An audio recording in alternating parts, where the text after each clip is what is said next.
These days, there are numerous solutions for organization, but Google Calendar is a favorite. Basically, it serves as a master calendar that is completely customizable for the user. First, let's navigate through the interface. Notice on the left this mini calendar. A user can simply click on a date and it quickly takes you to the particular date.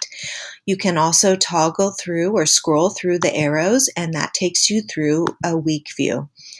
You can select on a day view if you need more room or you're wanting to see that particular day, the week, or even a monthly view, depending on what is best for you. Notice that I have selected a 5-day week. Google actually defaults to a 7-day week. That's a standard view, but I have customized my view for a 5-day week, and I did this through the settings. So if you select the gear icon and you go to settings, there are several things that you can customize here. First, notice that you can change your time zone. You can change the day that your week starts on. And then here is where I decided that I wanted to not show my weekends so I could have a little bit more room within my days. And there's a few other things that you might want to check out. You will need to select save, and then that will take you back here. So make sure you're back to your weekly view, and next we're going to create an event. As with most things Google, there are several ways to navigate through this task. The first is that you can create an event, and this will walk you through this process. However, I find that it's actually easier to select the date and time just right on the calendar. So if I have a bogus meeting on Tuesday at 10 o'clock, I can just select that time.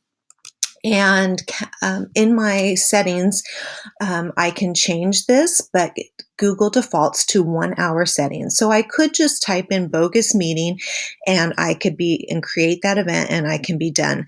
But if I want to add more specific details to that, I would select edit event and I would type in bogus meeting, and I can customize the time frame further.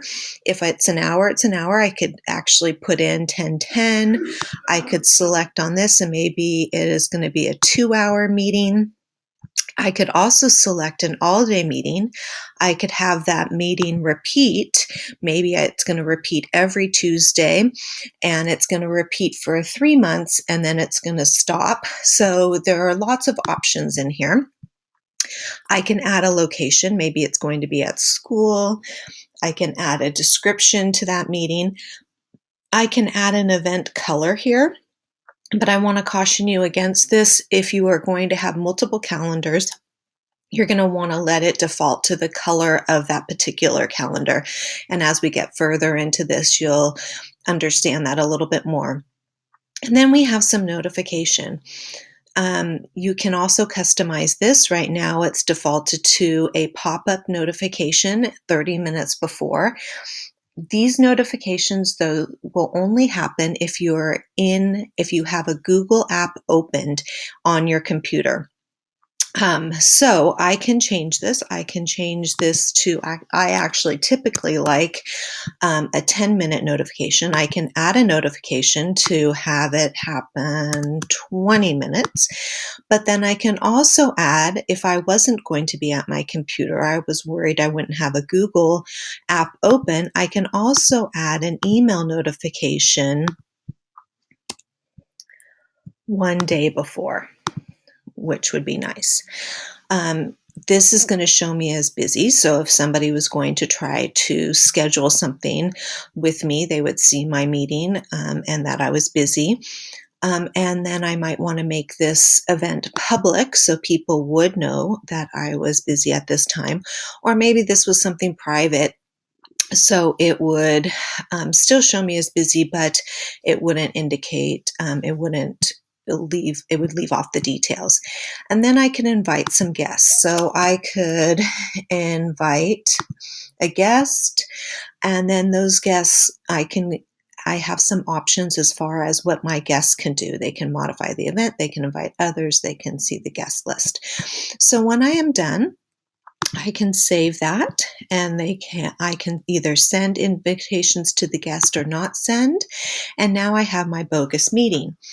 But in the event that my meeting changes, and let's say we need to start at 11 instead of 12, I don't need to go actually into the event to change those times. I can actually just pull that meeting down, and when I change the time, I can update the time change to my guests by sending them a notification. And so it's just that simple. So as you can see, Google Calendar is pretty awesome. Definitely should try it out.